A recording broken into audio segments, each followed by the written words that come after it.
morning, everyone. We're good there? Perfect. Awesome. Okay, so good morning, everyone, and happy Friday. What better way to wrap up the week than by joining us for the fall 2023 edition of the Female Founders, and Fortifiers Breakfast Series. Before we start, I want to acknowledge that the lands on which Memorial University's campuses are situated are on the traditional territories of diverse indigenous groups. And we acknowledge with respect the diverse histories and cultures of the Beothuk, Mi'kmaq, Innu, and Inuit of this province. It is vital to understand that offering a land acknowledgement is only the beginning. To truly support indigenous communities, we must actively practice allyship and ensure that indigenous perspectives are integrated into everything we do.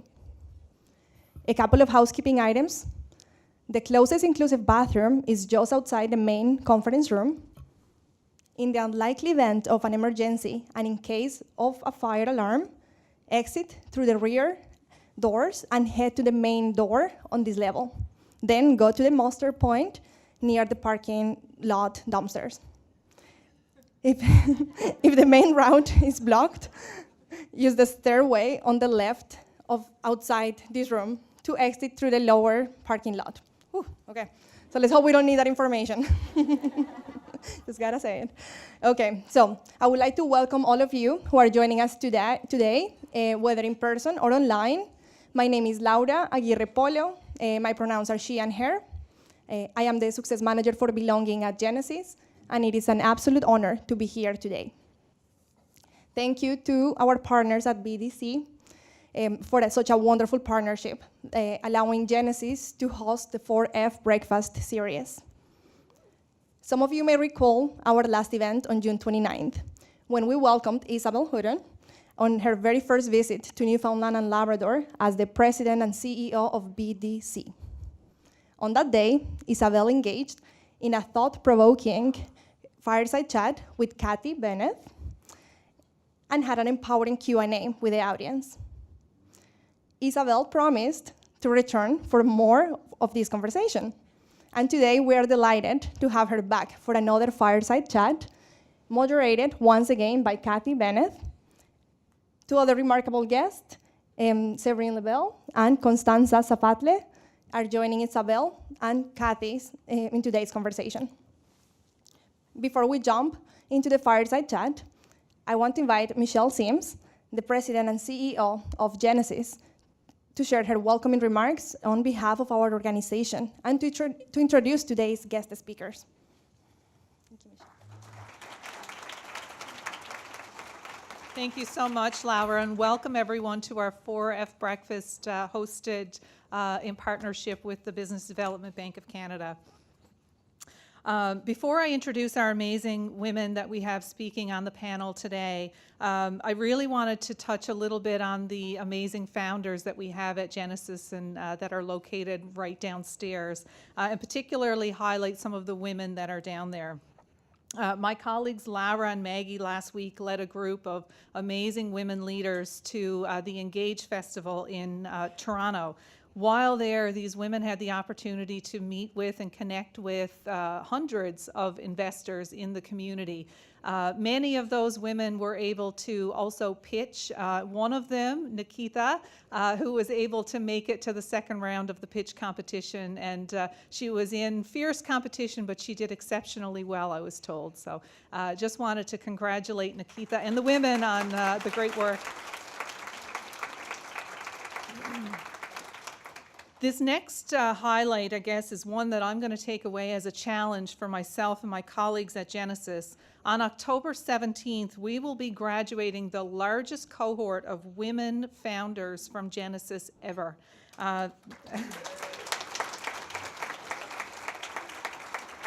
It's great, but we need many more women coming behind them. So that's the challenge.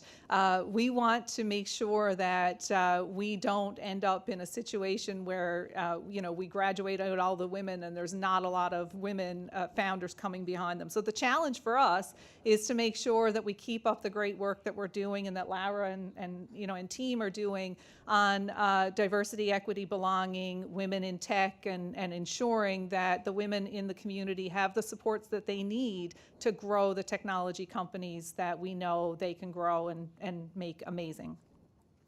Also, one of our graduating companies, SIFMed, a woman-led company, secured $2.3 million in investment this past year.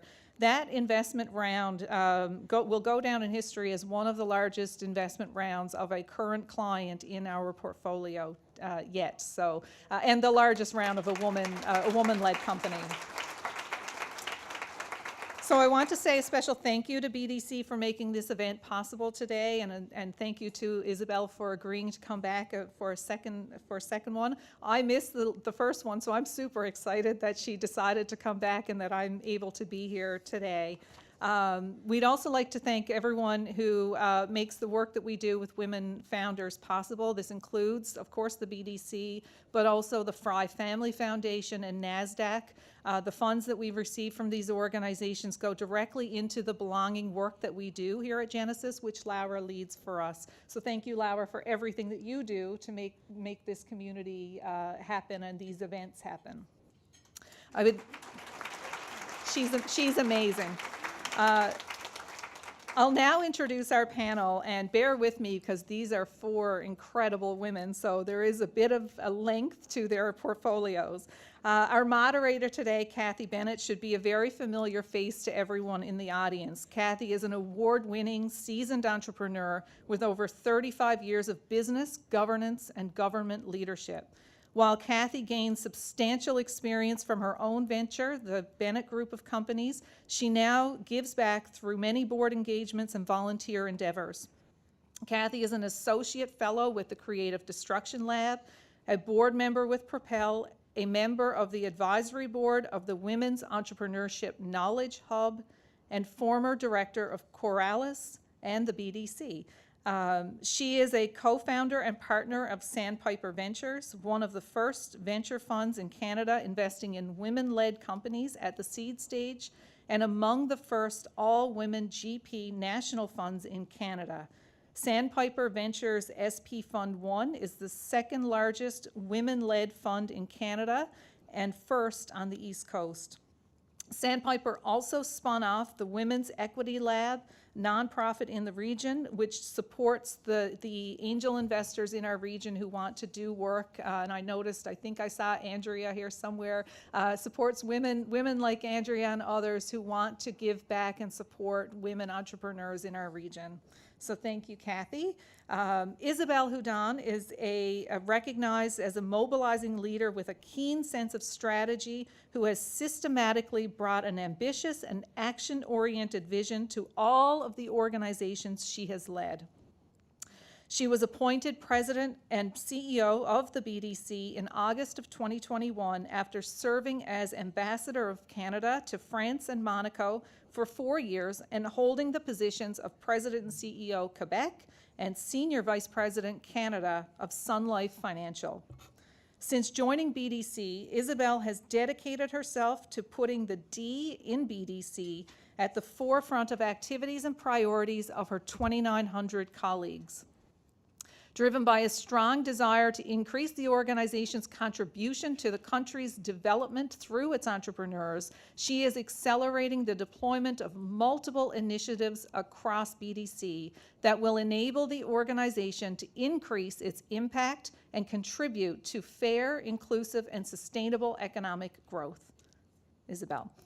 Sévrine Labelle, who I got the opportunity to meet first via Zoom, and so it was very exciting for me to connect with her in person today, joined the BDC with a solid 13-year track record of working with entrepreneurs and supporting startups operating in various sectors and at different stages of development. She is a longtime ally in supporting and bringing more women and underserved communities into entrepreneurship. Until recently, Sévrine was the president and CEO of Evol, an organization that finances and coaches impact companies from underserved communities. Throughout her career, Sévrine has built a strong network of partners from Quebec's business sector. She will continue to build on her vast expertise as well as her intimate knowledge of the market to create high-impact partnerships to support women-led businesses across the country. As managing director of BDC Capital's Thrive Lab, Sévrine's role will be to work closely with ecosystem partners to develop innovative equity investment models to support high-potential women-led businesses at the earliest stages of development, where the capital gap is the greatest. Moving on, hailing from Chile, Constanza Safatle, started her career as a commercial lawyer. Since moving to Canada, she immersed herself in leadership roles focusing on advocating for immigrants.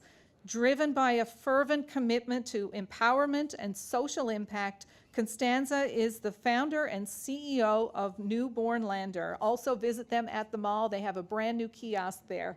I actually walked past it a couple of days ago. It is incredible, and it is approaching Christmas time, so. Newbornlander is an acclaimed for-profit social enterprise which provides economic opportunities for immigrant women. Currently, Constanza extends her mentorship to an aspiring cohort of 35 aspiring entrepreneurs who share her aspiration to establish their own social enterprises. Constanza recently achieved a significant milestone by securing investment for Newbornlander through the fiercely competitive arena of Dragon's Den last week.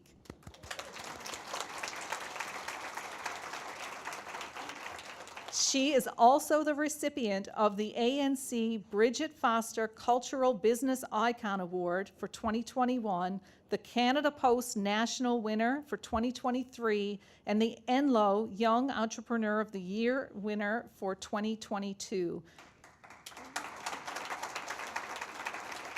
Constanza's story exemplifies her dedication to championing social enterprise, ethical practices, and empowerment.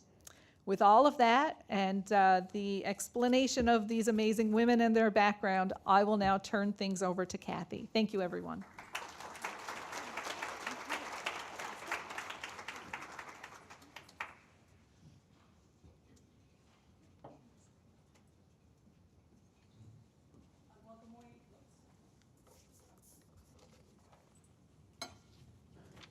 Well, good morning, everyone. Can you guys hear me? No? Okay. I'm waiting for. He's working at it. Oh, there we go. So you can hear me now. Awesome. Well, I have the best job on this Friday, which is to spend some time not only with amazing women who are here in the audience, many of which I can't spend enough time with, and I'm so excited to see you all here, but equally to share the sofa here with these three amazing women who are leading change in a very impactful way. And what the world really needs right now, for a whole bunch of reasons, is not only companies that are focused on what companies historically have been focused on, but is, as you said earlier, that double bottom line, that impact we can make through our companies that's so powerful. So I'm really excited to be here. And Michelle, Sandpiper was part of that record-breaking round. I'm so excited for SIFMED, so I wanted to make sure I give a shout out to Holly. We're really proud to be part of her cap table. It's very exciting for us. So, Isabelle, you promised you'd come back, and you've brought company with you. And here I am. So, tell me a little bit about, first off, why it was important for you to come back, but also why it was important for you to bring this amazingly new, talented, experienced member of your team with you. Many reasons, and very good reasons, why I needed to come back. First of all, the Atlantic region is an important region for the perspective of entrepreneurs. Then, Newfoundland and Labrador, there's something in the water here that makes the connection between BDC and all of you entrepreneurs special. This is where we served, when we compare our data, a lot more entrepreneurs than elsewhere in Canada. This is where the satisfaction from our clients is higher than anywhere else in Canada. So I've been asking my colleagues if there's something special in the water that they drink or that you drink, and that my colleagues here should be generous and sharing across Canada so we could do as well across Canada. But the main reason, Cathy, why I'm back is first because I promised you that I would be back in June, but because, and Michelle, you were not here the first time I came, but the level of energy and interest in women entrepreneur, and also how BDC could do better and more, that's probably the most important reason why I'm back, other than yourself, Cathy. You're too kind. So, Sévrine, this is your first visit, I think, to Newfoundland, although we're thrilled that you've been spending lots of virtual time with folks. Did you kiss the fish? Not yet. I hear there's a hike coming up on Signal Hill later on today, so we're excited. My high heels. Yes, yes. So this is a big change for you. I mean, the career that you've had for the 13 years in the ecosystem in Quebec has been renowned. I mean, and you've had such an amazing impact on the ecosystem there. Why did you walk away from that to take this role with BDC? What's exciting you about this new opportunity for you? I would say three things mainly. First, I don't feel like I walked away from it. I feel like I'm building from that experience and bringing everything that I've learned at a wider geographical challenge. Can you say that? Doesn't really say that in English, but for me, it was really like the challenge of bringing everything that I learned and try to build something that would be even more impactful, even more wider, and to touch lives of women entrepreneurs across Canada, a country that I love and that I'm proud of. I have to say that I felt in love with entrepreneurs a while ago while working at the Chamber of Commerce and driving the World Trade Center. I was helping entrepreneurs moving their business outside of our borders. And this is where I realized how powerful building a business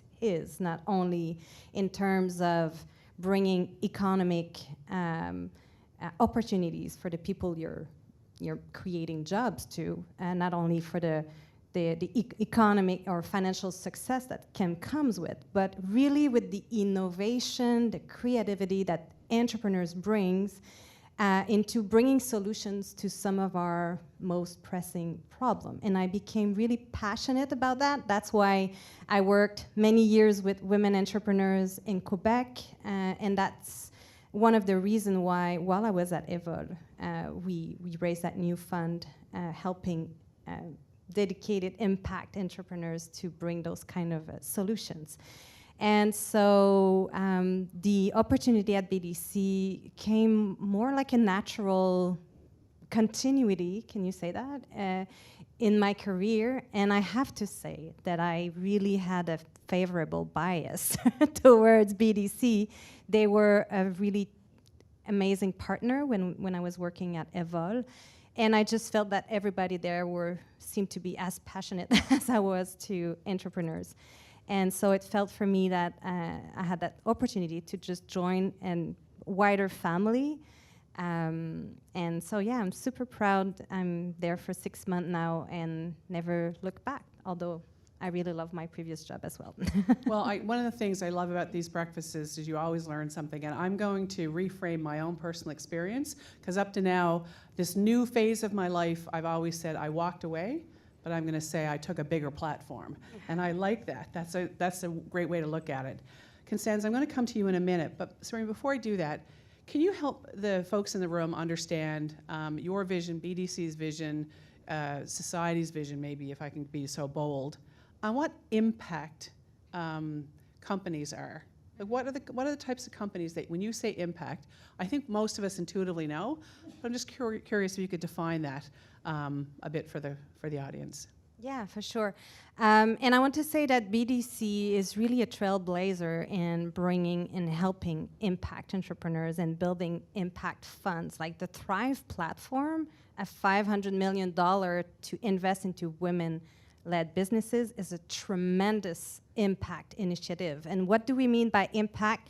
If we're talking about impact investing, for example, this is really investing into businesses that are built with the intention of generating a meaningful, long-term, measurable, positive impact alongside financial return. So it is not one or the other, it is one nourishing the other.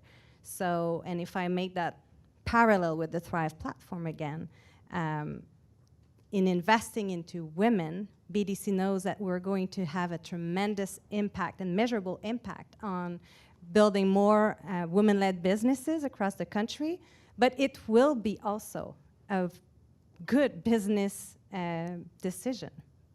You mentioned, and I'm coming to a woman who's making a big impact in a second. What's that stat you mentioned to me earlier about the number of impact companies that are founded by women?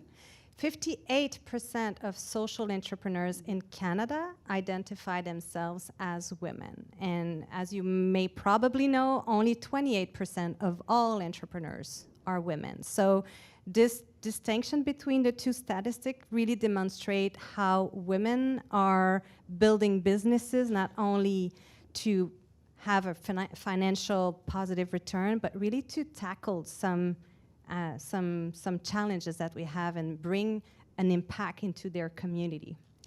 So, Constanza, first off, on behalf of everybody here, congratulations on what has been a big month. You know, the investment from that you were able to achieve at the Dragon's Den, coupled with the Canada Post Trailblazer Award. I want to focus this for a minute, though, on the impact that you're striving to achieve in Newbornlander.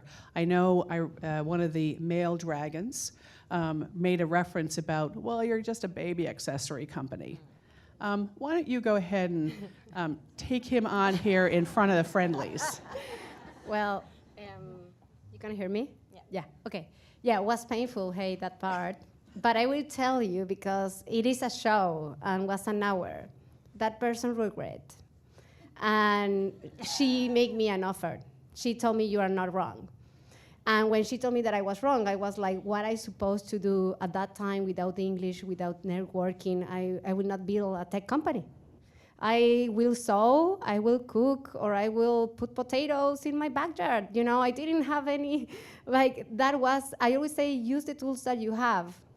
You know, and don't be stuck to trying to achieve like something else. If you are not there yet, just start. So for me, the big impact like that I can see this week, that was the Dragons and Canada Post, and be here today, come back, and when Cathy, maybe you can help me, you can share when you met me. And share that. Please. Yep. So for those of you that don't know, years ago, I think it was 2018, Verafin hosted, or it was hosted at Verafin, a bit of a round table for SMEs and companies like Constanza's to pitch and meet investors. So myself and a friend of mine actually met you that day. And my memory, and your memory, I think, around the language divide was it was significant at the moment.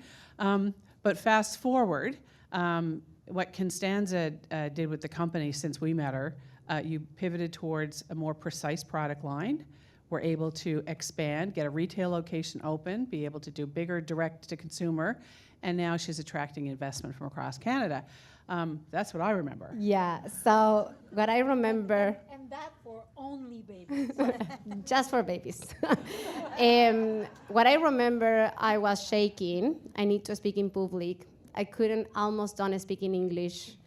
I couldn't read at that time in English, and I have something to read here. So I just speak and believing that one day I will not feel that anymore, that scared, that vulnerability, because I think many times women see, oh, this is Constanza. No. I was not this Constanza 6 years ago. I couldn't speak English. I didn't know anyone. I feel so vulnerable. Today that changed, and be able to be here this morning with all of you, and to be able to speak in national television and have that exposure. And it is, and with children in the middle, Newbornlander born just between my two children. So for me, it's a call that is the impact. That is Newbornlander. That is what I want to say to women with children, immigrants, and that you can do it. Because I did it with all that, with the tools that I have, sewing, maybe making baby things, and here we are. So,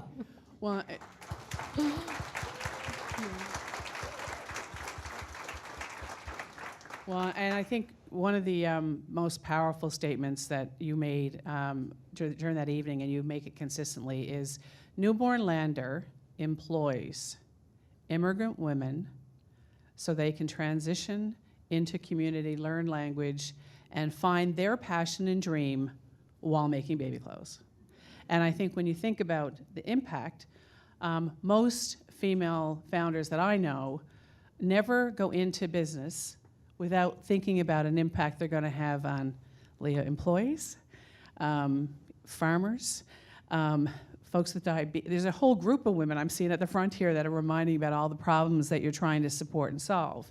And that impact, Constanza, why is that important? Why is it important for you to support these women to have that opportunity? well, first of all, it's because I love this country. I think Canada promotes values. And it's so sad when you have expectation and you come to the country and the trust is broke. And every time that a women go to Newbornlander, and I had the opportunity to make amazing interviews this past week, I try to recover that expectation that they have in a place where they can find a piece of home, of belong, of opportunities. When I started the interview, I told them I am not hiring a seamstress. I am hiring a human. I don't care if you don't know how to sew. I will teach you. You just translate up, or I don't care your level of English. You will learn. And that is what, as an immigrant, when you come to this country, you think that is what will be happen.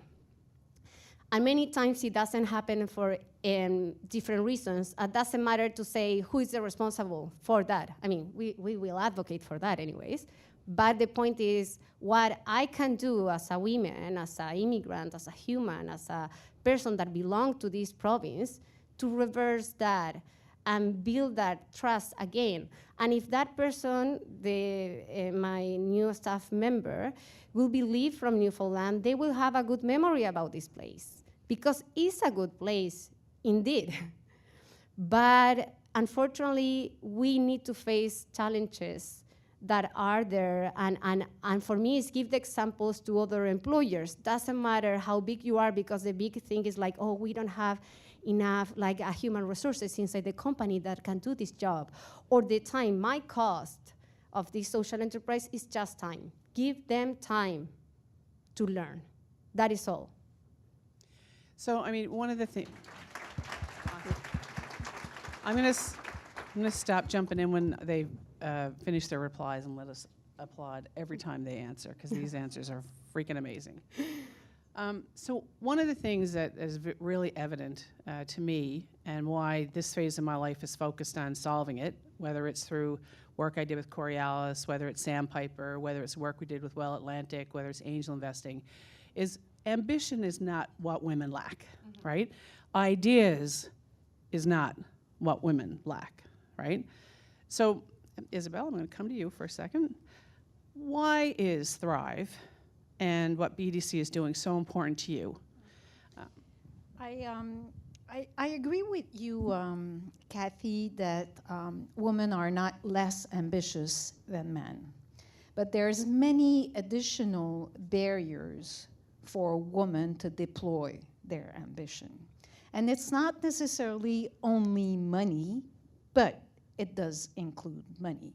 There's less money, investment, lending money that goes to women entrepreneur than men. If we decide to divide the world between only two categories, I know that there's way much more categories than men and women, but for now, let's keep it like this. So when I joined BDC, because BDC is a development bank, I found into the bank the will on helping different segments of the population. I've decided this week in Newfoundland that I would stop using underserved to describe women, indigenous, newcomers, and use this new vocabulary of segments of population. I do feel that it's a little bit less us looking down to different people. So that's a decision I took in St. John's this week. So I found in BDC the will to help different segments of the population. I found in BDC the ambition. I found in BDC the dream to put a capital D to BDC. And you know what I found? Money in BDC to deliver on those ambitions. We already had a fund dedicated to women-led companies, 200 million, and it was almost all invested. So it was time to do in our vocabulary what we say a re-up. Then my team came and said, we have a good idea, Isabelle. We'll go up to 300 million. I said, that enough? When we looked at data, when we compare where the money goes within the male-led companies versus the woman-led, that ain't enough to solve the problem, 300 million. I say, why don't you go back and think about $500 million? I feel that it sounds bigger, $500 million, than 500 million. They came back 10 days after and said, Isabelle, we'll make it happen. But we'll be strategic on how we will do this. We will do a re-up of 300 million for the fund that we will invest directly into women-led companies. And keep in mind, this is VC money, so it does need to answer some of the criteria. Then we will also find funds, like maybe Sandpipers or other, in which we will invest knowing that they will then invest in women-led companies. And then we will innovate. We will create a lab through which we will help women-led companies not yet ready for VC money, but showing potential to receive VC money. Then I looked around, and we did not have this expertise within BDC to think outside of the box and to start crafting what the lab would do and how the lab would deliver on this mission. And that's when we reached out and hired Sévrine. And why did we hire Sévrine? I'll tell you why we've hired Sévrine. She shared with you why she picked BDC. I'll tell her in front of all of you why we've picked Sévrine. We've picked Sévrine because she has the expertise of working with women entrepreneurs and woman-led companies. We've picked Sévrine because she has an expertise in microfinancing. We've picked Sévrine because she's not a VC expert. We've picked Sévrine because we did not have such a profile in BDC, and because the lab was new, we were not willing to do just a little bit more of what we know how to do, but we wanted to do things differently. So that's why we've hired Sévrine, and that's why we've created the lab so that we can think outside of the box and that we can think about entrepreneurs like you that do things only for babies. and that are ambitious, that have a different profile, that will probably struggle with, I don't know, any and many things, but that has the will to create wealth, not only for herself, but for her community. Well, with that set up, Sévrine, why don't you tell us about what you see the lab delivering back to the ecosystem? What's your ambition with the lab now that you've settled? We understand what you folks are trying to do. And I'm going to throw, when you finish, I'm going to throw a little challenge at you that we have already spoke about in the back of the room, just so that you know. Well, thank you for reminding me why I'm at BDC. And it's not an easy task to incorporate the VC world and try to bring a different instruments that will play alongside investors who are navigating the VC world, but try to meet women where they are, when they are, and building on their strengths. So this is really, when I arrived at BDC 6 months ago, I took the time to meet with many women entrepreneurs, meet with more than 100 different ecosystem players across Canada to try to better understand what does it mean to be not totally ready for VCs? What are the business models that women are good at building, and why do they have so much trouble to get VC money? And try to better understand to build the lab in a way that will meet those needs. And at the same time, I really wanted to make sure that the companies that we would invest in through the lab would not get stuck in the lab, that they would be able to, once they get through the lab, get more funding, and for some of them, some VC funding.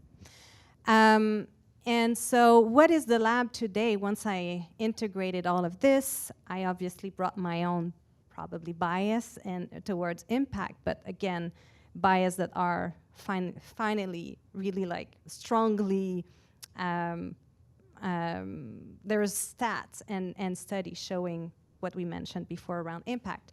So what is the lab today? It's an innovation lab that will constantly moving forward, building, we're trying new ways to bring more funding, more capital into the end of women-led, impact-driven businesses.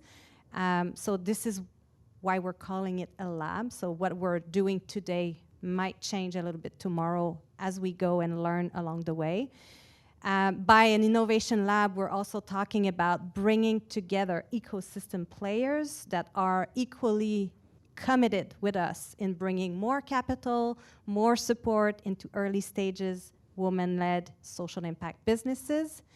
And what can we build together in order to make sure that this lab and what we're building together is bringing the most significant impact for women across the country. So it's an innovation lab, so that's the first thing. And the second thing, it's quite important, it's a $100 million investment vehicle that will invest alongside our partners in around 100 women-led social impact companies.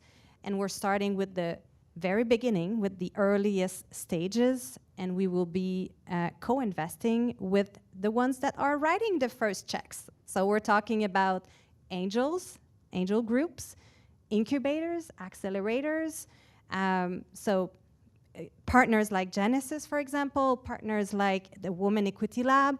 So we really want to make sure that we're bringing together all of those partners who are fueling the creation of new businesses, and how can we make sure that together we bring more capital, more support in order to make sure that those companies that we will invest in will have tremendous success and create this flywheel for the future.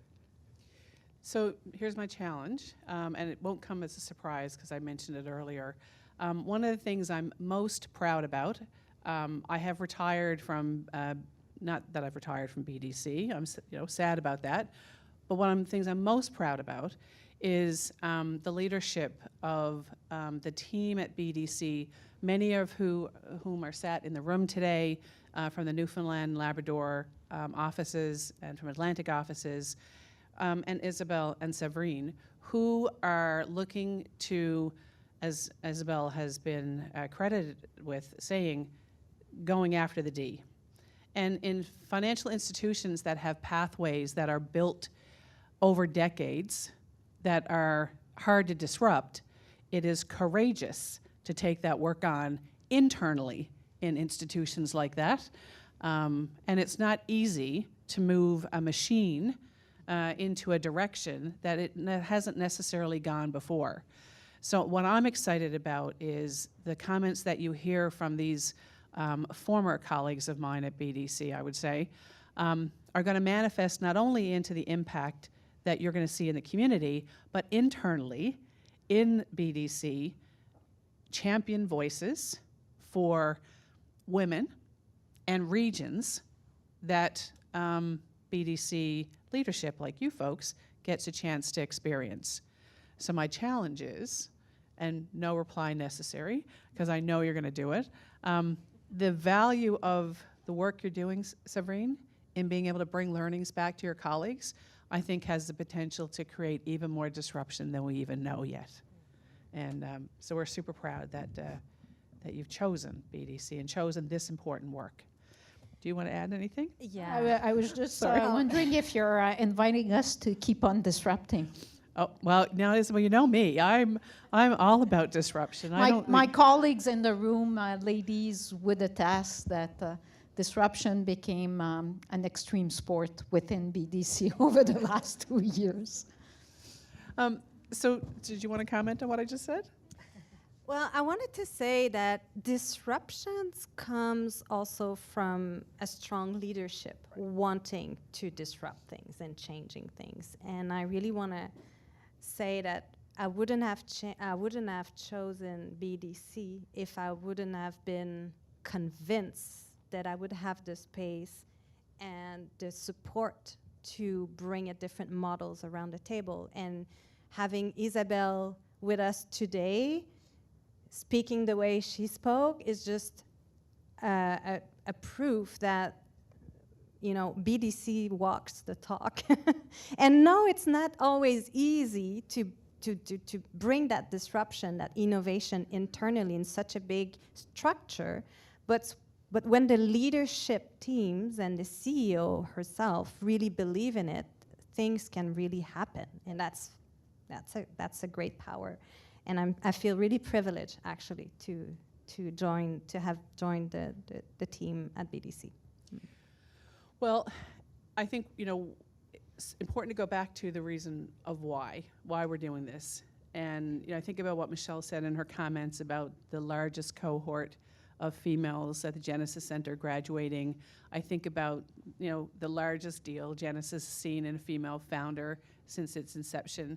I think about Constanza's success. I'm going to drift back to entrepreneurship because at the end of the day, it has to start with the idea and the entrepreneur who is willing to take a risk and take a chance and ideate on those things. Constanza, why do you choose to be an entrepreneur, and why would you encourage others to be entrepreneurs and consider entrepreneur and social impact as a way to change the world? Well, I think my big why was because I refuse to live in a place that is plain and everyone follow the status quo, and that is the rule, and that is the policy, and that is the law. I refuse to think that we cannot do better. And so my big why was I will do something, but I will do it not as usual. And I will show, don't matter what the size of your business is, doesn't matter where you come from, doesn't matter your credential, doesn't matter your level of English, you can do it. And we are in a place that we need to recognize that we have opportunities, make business in Newfoundland and Labrador, I don't know the rest of Canada, but when you do something here good, with passion, and you speak, you will take the attention of people. You are in a place where if you need to reach a minister and talk about it, they will hear you. You're in a place that if I call my amazing community Newbornlander, my customers, they speak for me. They advocate for me. They believe in me. Because I believe in this province and in this country that we can do better. Again, I believe Canada have a huge brand that we need to care. And I hope that Newbornlander show that values of this place, because many people think that immigrants come here to remove values. No, no. We are different. We bring with other values as well, but we want to absorb as well. And I hope that Newbornlander can show that. And I hope that many women's, mothers, and immigrants and minority groups believe that you can do it, but we have a mission. We need to talk. We don't need to somebody else talk for us. I can learn English, I can speak English. So let me talk. And so I believe many times the big mistake is that, not big mistake, the missing piece is don't bring the people that is suffering their problem to tell you about which solutions are available. Because immigrants, we are travelers. We have been in the past, we have been in the future. We see so many things before that can be applied to this place. It doesn't matter how much you travel, it's different live in another place. So we have many things to bring to the table to help our new home to do better. So that is my why.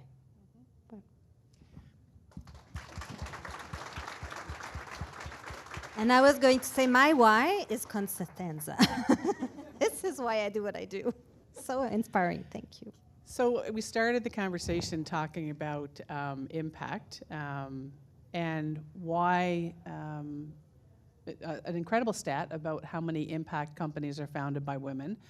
And one of the things that inspires me when I hear you speak, Constanza, is, the status quo is easily, with muscle, disrupted. And for Constanza's company to create a safe place for immigrant women to feel comfortable, confident, and trained while being paid as they sell products and get attention of all kinds of folks in this room and beyond is pretty powerful. Entrepreneurship is a way that you can be disruptive, and it allows you to do things that are not necessarily things that other people are even thinking about. And you can impact patients, customers, communities, systems, and at a time in our world where we need all the ideas we can possibly muster to solve the complex problems of the world, we need every segment playing and being supported and being financed. So on behalf of the people in the room, I want to say thank you to all the panelists, because we're coming to the portion of the morning where we're going to turn the mics over to you folks for your questions. So don't let me down. Get thinking about all your questions. We want to see a flurry to the mics. But thank you to the three of you for your frankness and your honesty here this morning. And thank you to the Genesis Center for the opportunity to participate as well. It's always a humble privilege to be here. And over to you.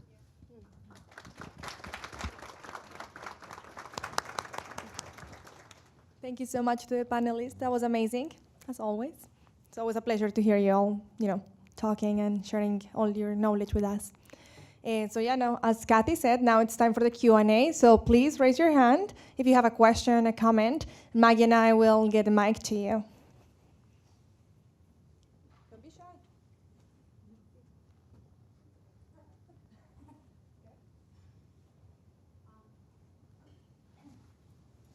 Hello. Thank you, amazing panelists. It's been an absolute honor to be here, and I love that the conversation turned into immigrants and how everything can be learned. And I think that my question goes to, because as an immigrant myself, I have the enthusiasm to pave my way in my new home, but I feel like the challenge is disrupting the system. The credentials and the lack of networking sometimes can be a big barrier to make your way in your new home.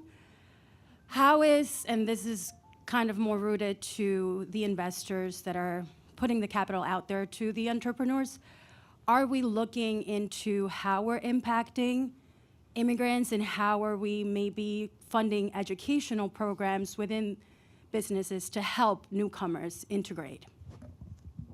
I'll start. but Thank you, I'm- guys. I'm pretty sure that we all have a portion of the answer to give you. First of all, I do think that for us at BDC, and I'm not going to speak on behalf of all financial institutions, though I would like to influence them to move towards where we're moving. And it's not easy for a financial institution to move towards where I think we need to move is first recognizing the barriers and the additional barriers that you have to deal with as new immigrants or let's forget the new, like immigrants to start with.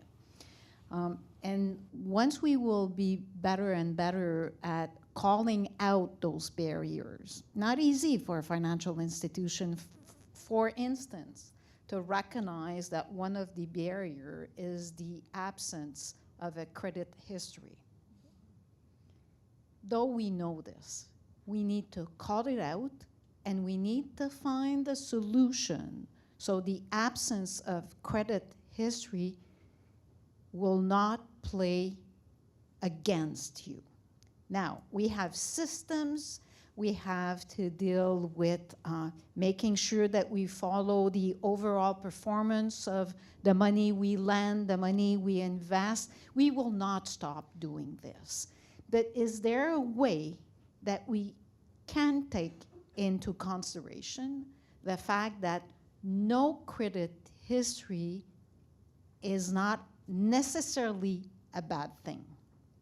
So it's one of the barriers. There's so many other barriers. Like language is one,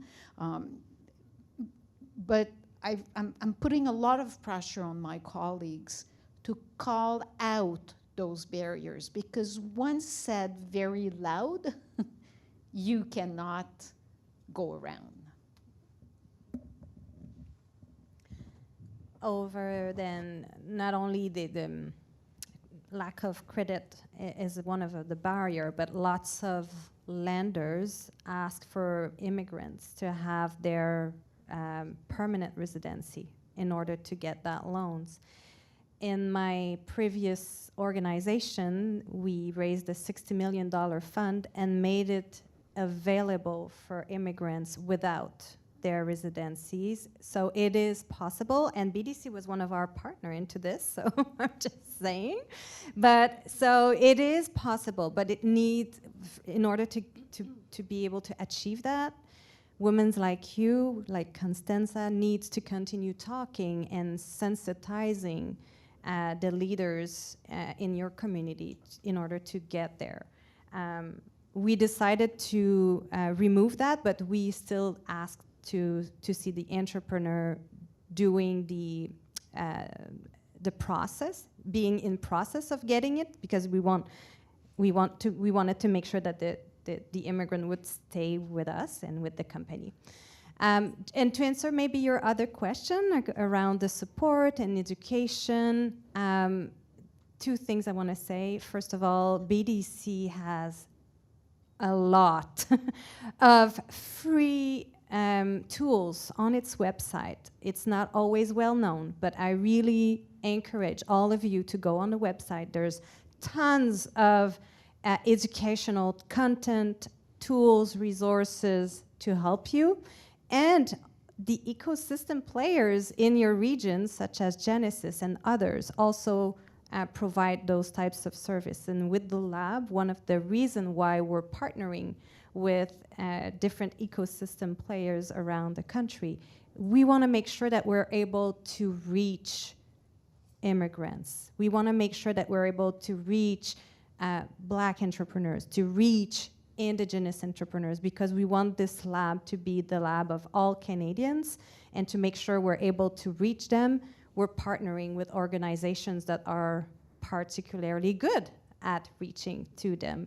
But it's not an easy task, and you have to be intentional about reaching immigrants, and I have to admit that not all organizations are necessarily there. So continue to speak up. I'm just going to give two quick things. So the credentialing issue, Constanza lived, right? A lawyer can't practice, nurses can't practice, doctors, all that kind of stuff. One of the great things about entrepreneurship, there is no credential required. But your professional experience that you've had, that credential that can't be activated easily or early in Canada, is an opportunity to work with folks like the Genesis Center on amazing ideas you have for that industry that you know intimately well through your credentials. So take Michelle's challenge. Try to figure out what problem you want to solve, and get the folks at Genesis to help you start a business, and we'll get you up here on the panel next time. Yeah, and thank you, Cathy. I want to add that, for institutions and banks, etc., it's so easy to give money without risk. Show me your everything. So lower risk, right? When entrepreneurs, we are people that are taking risks. An immigrant, we are taking risks. Like, how I need to tell you that I am allowed to buy a house, but you are not able to give me a credit card for my business because you believe that I am a risk. But you give me the loan to buy a house. Oh, funny, right? So I think we need to change that. Banks and institutions need to change that and take the risk. Because every time that I employ someone that don't know how to sew, I really pray, please. I hope that person have craft skills, because I don't know what I will do then. And I never have one of them that fail in that role, without tasting them before. And I hiring them, and I say everyone can do it. So I hope that is a mindset that we should have, and also immigrants. I know that we have many tools there. It is just it's nice to have a facilitator, somebody that can answer a question. And I believe that immigrants, we lack of that place. I want to congratulate today Genesis, because this is a diverse space for me right now. And I know for many others, maybe outside this province, you think this is not enough diverse. Well, listen, this is good for Newfoundland, and we can do better. But it's because it's accessible. It's because they see diversity also in the panel, and representation matters, because that brings more people. So definitely the missing piece, always bring there the person that represent others, and people can feel relating that. Because one thing is when somebody tell you how, instead the person that have the life experience that is telling you, you can do it. So yeah, and welcome to Newfoundland.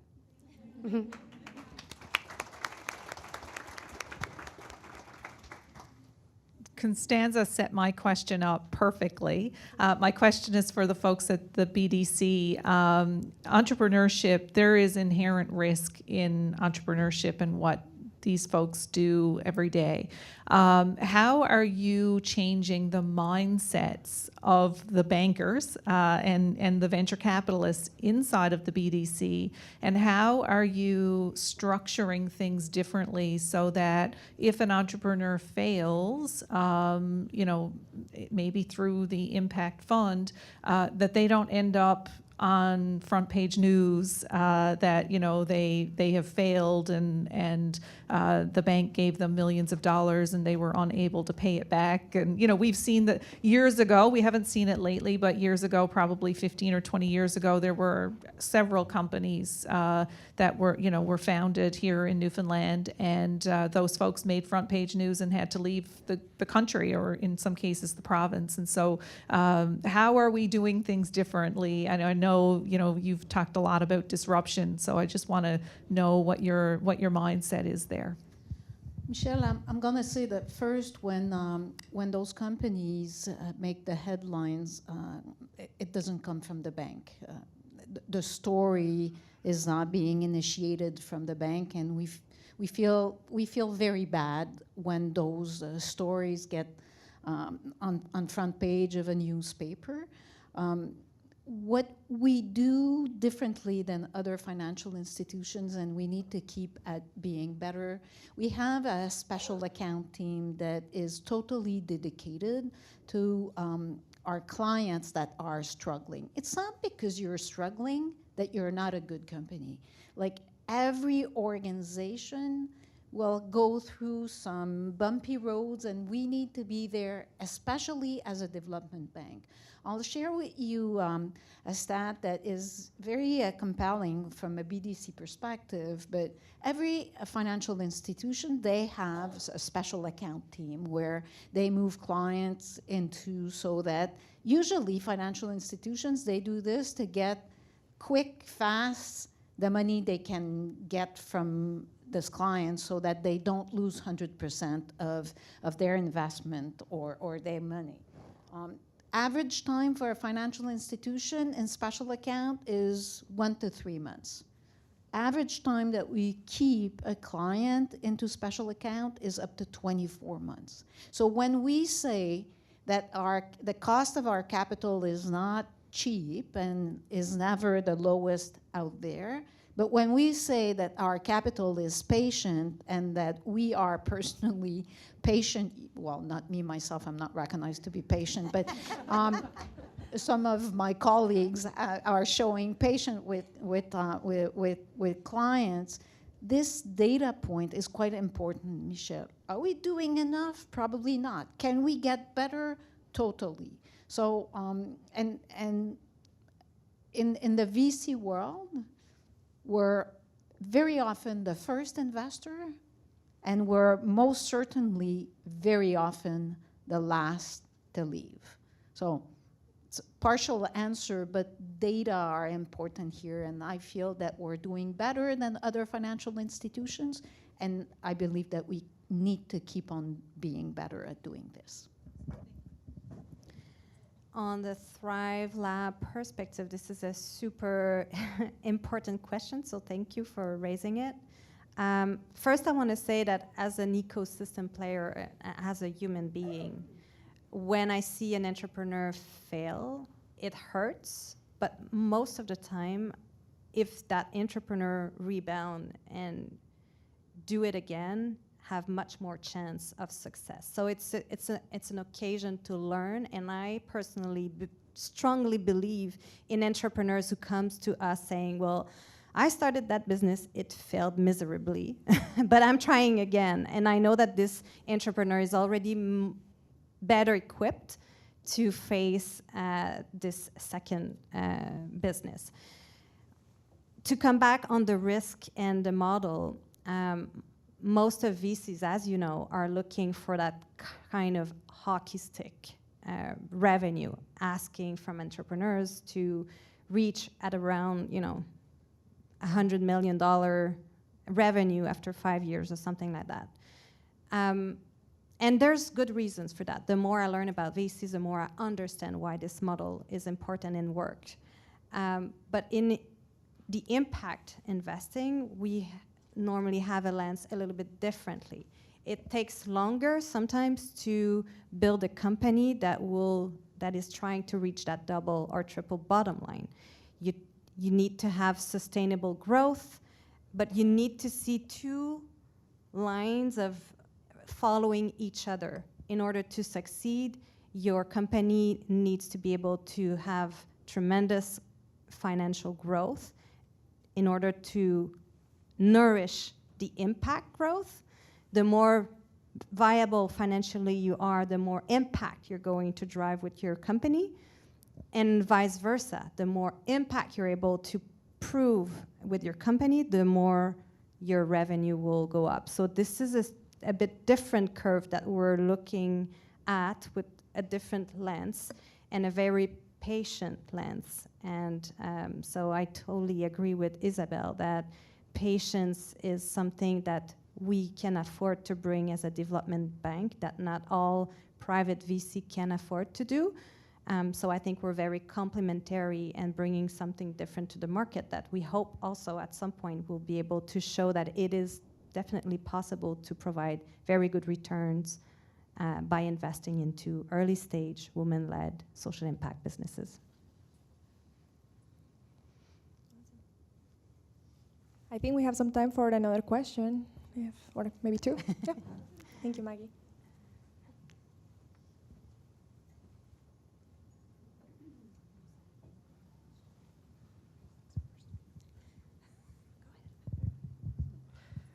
Thank you so much for the wonderful discussion and congratulations for whatever you all are doing. So my question is, a lot of entrepreneurs as a budding, I think they are busy building their product or trying to understand their technology and things like that. And the biggest thing they lack is about the financial planning and understanding the finances side. So I think including into Thrive Lab or with the partners, having that resource of financial planning for these budding entrepreneurs would be wonderful. And that will, I wouldn't say doesn't lead to failure, but at least it won't go into that direction. And you don't have to wait until that point of where they're failed in their business and then you're restructuring. So those are my thoughts. So I'm wondering if you have anything in place or if you're thinking through those lines to include this. If I could just put a tiny bit of texture on that question for you. One of the things that we've seen at Sandpiper, and we've actually worked with the 4 provinces and some of the ecosystem players, is because women founders are accepting so many folks on their cap table that the cap table complexity is a high risk. So in addition to financial planning of revenue and expenses and that ability to get some education before you actually make changes to your cap table and understanding what that's going to do, we've seen a number of companies in the region that, and particularly women, because it's so hard to raise that early money. So there's lots of advice coming from folks, and I just wanted to add that extra little layer. I hear you so much, and I've been noticing that needs for many years now, working with entrepreneurs and women entrepreneurs especially. One thing that I really like about the lab, first of all, is that mission that we're giving ourselves to not only provide capital, but to reflect as a group with all of our partners on the remaining different gaps that are out there and how can we build something together to meet those needs.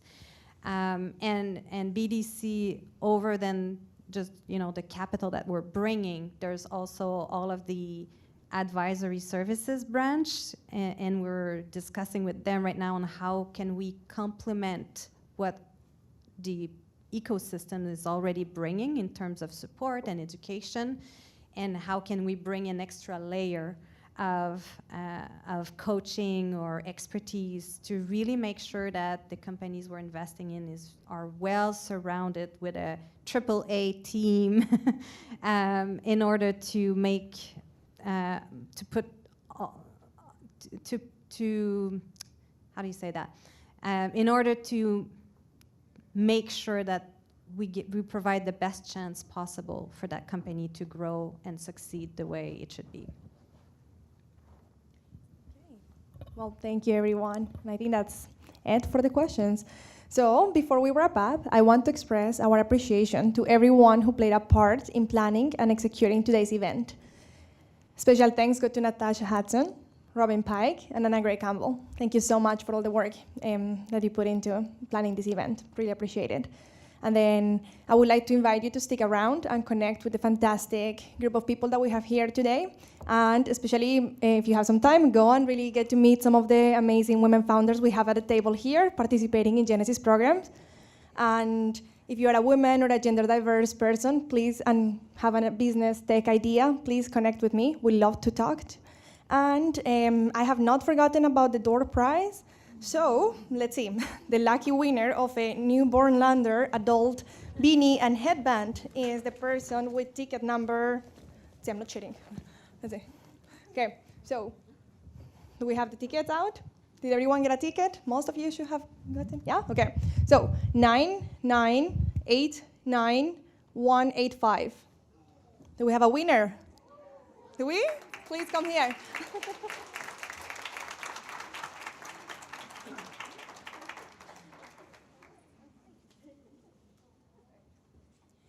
Okay, and well, this is it for today. Thank you so much for being here today, and thank you, everyone.